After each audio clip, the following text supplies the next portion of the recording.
Welcome back, everyone, to another exciting and spooky Halloween. I'm back with you today to talk with you again about that old witch in Jackson County, Kentucky. I'm here today to answer a few of your questions and to report back to you the findings that I have found out in the past year about that witch so that you have all the information available to you that I have. One of my viewers on YouTube asked me what time period this story takes place in. Well, my Aunt Laney, who I believe was the baby in one of the stories, she was born in the early 1920s. I believe my grandmother was born in 1920.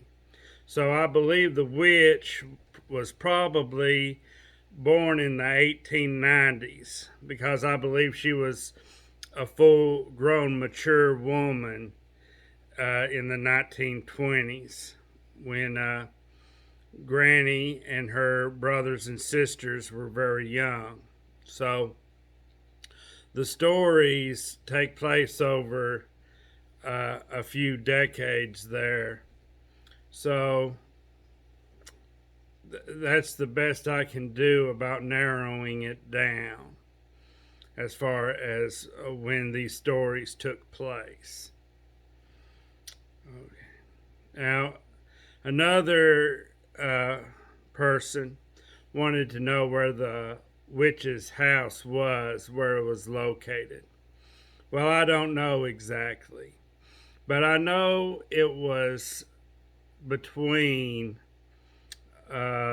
Chestnut Flat, where they lived, and the Sinking Valley School, where they attended school, because they passed the witch's house as they walked to school from Chestnut Flat to Sinking Valley School.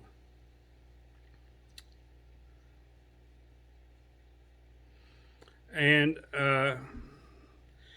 as I said in my last video, I did some of my own investigation and researched this witch's last name, which is Reed.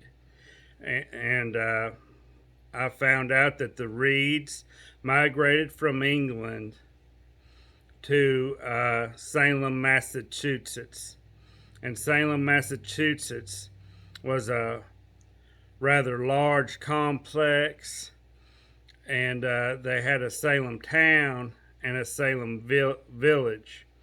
And if you lived in Salem village, you had to go into Salem town in order to conduct any business, like getting a marriage license or anything like that.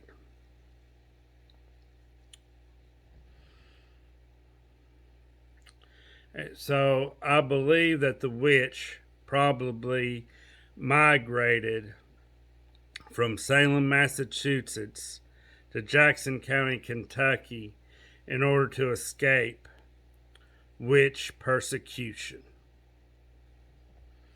So the first thing about this witch is that she was not liked by her neighbors, because her neighbors thought that she was a witch, or they highly suspected that she was a witch, and they didn't want to mess with her, didn't want to fool around with her, didn't want to trade with her.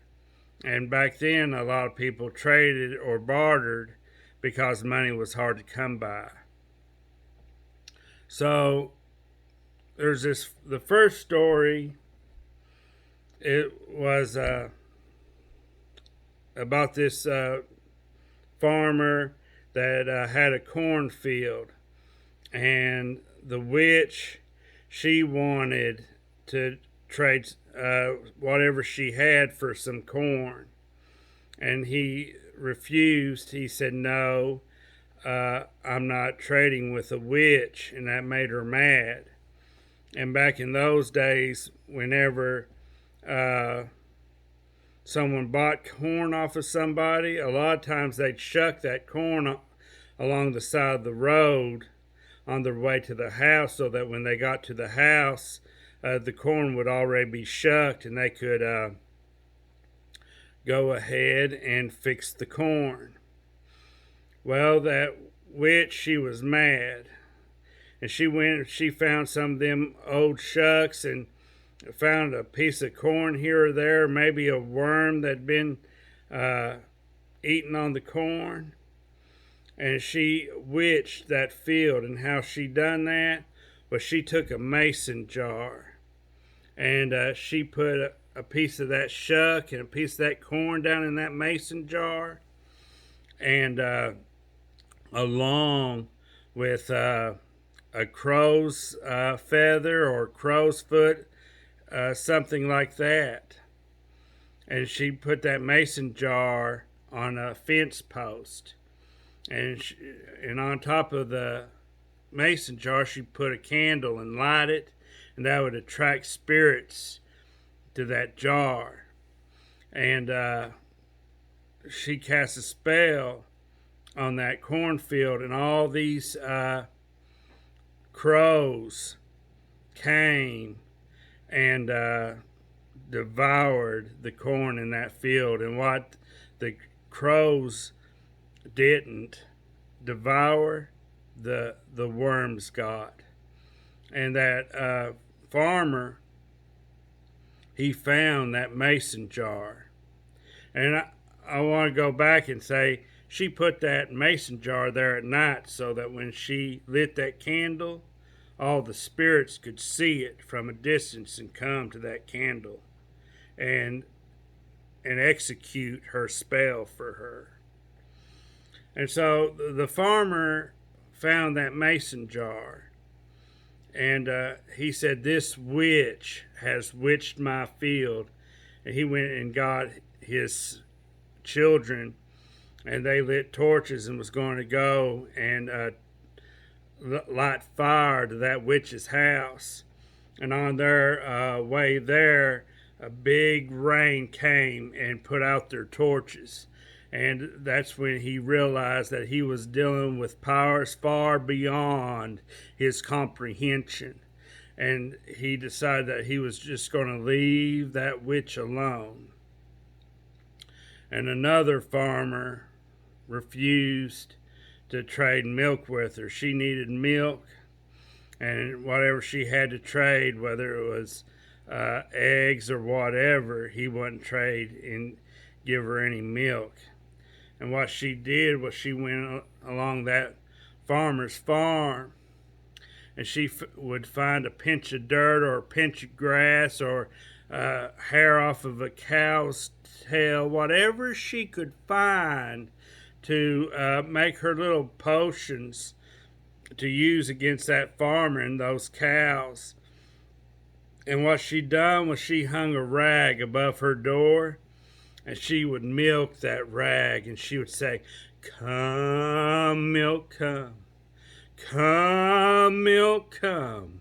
A little from this and a little from that. Come, milk, come. Come, milk, come." And milk would flow out of that rag and fill her bucket. And she would use that milk and drink that milk. And when the farmers would wake up the next morning and go to milk their cows would be dry because they had already been milked through witchcraft.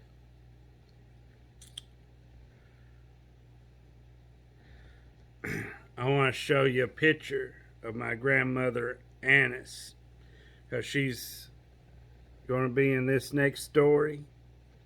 There she is, my grandmother Annis.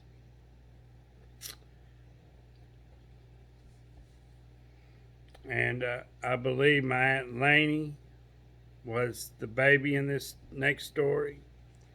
Right here's a picture of my Aunt Laney with my Grandpa B. Alexander. Of course, she was a baby in this story, but and then right here is Grandpa Millard.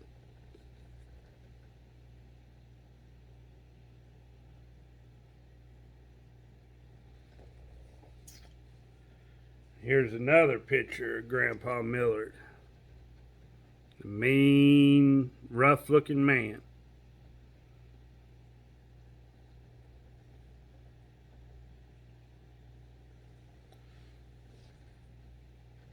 Well, anyway, Grandma Annis and Grandpa Millard were walking down the road, and they came along that witch, and they had their baby with her, my Aunt Laney, and she said, "I would like to see the baby," and Grandma Annis didn't want to get the baby out. She didn't want that witch to see her baby. And she said, "I'm sorry, but the baby's already bundled up, and it's cold out here and nippy, and I don't want to get her out." So Grandma Annis refused to let the witch see the baby. And when she got home, that baby started getting sick. And she said, "That witch has witched my baby. She has witched my baby good." And what that witch had done is she had cast a spell on a rooster. And she used that rooster as a familiar to carry her spell back to Grandpa Millard and Grandma Annis's house. And the closer that rooster got to Grandpa Millard's house, the more effective and the more potent the spell became, and the baby kept getting sicker and sicker. And Grandpa Millard saw that rooster fly up on the porch of their house, and he ran and grabbed his shotgun and shot and killed that rooster. And when he did that, that kind of nullified the spell, and Aunt Laney got all right. She was okay after that.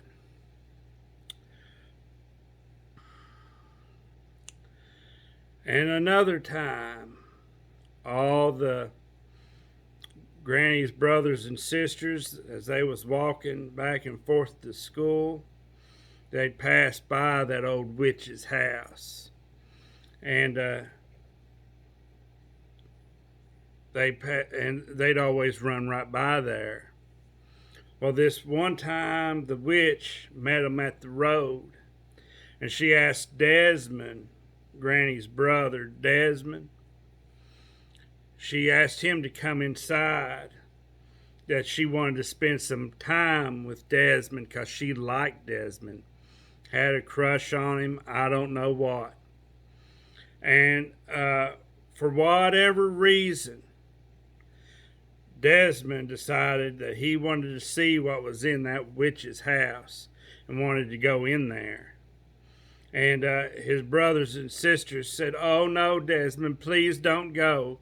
Don't go in that old witch's house. Please do not."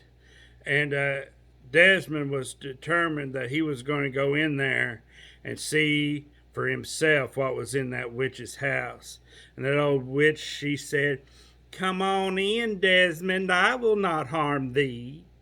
And so he goes in there, and I don't know how long he's in there, or what they do, or what they talk about, or anything. I don't know what they did.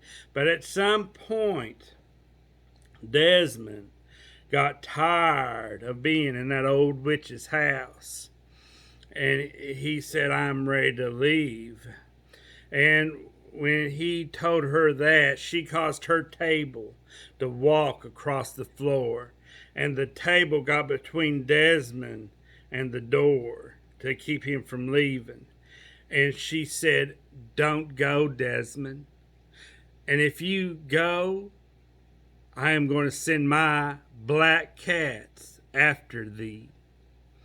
And I don't know how he done it, but somehow he managed to get out of that old witch's house.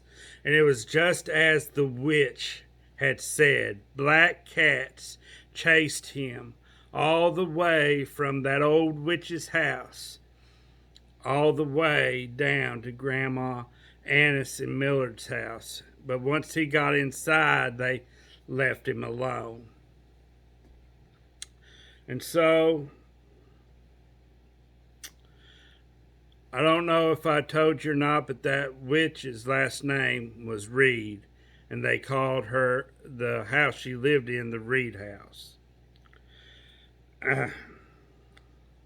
Now, this last story takes place years later, and it takes place after the witch had already died. And it involves my Uncle Otis and my Aunt Hazel. And my Aunt Hazel went to a one-room schoolhouse.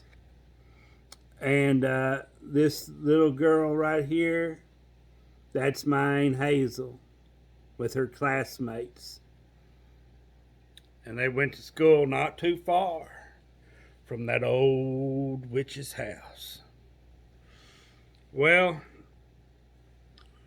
my Uncle Otis and my Aunt Hazel, they went to school many years after that old witch had died.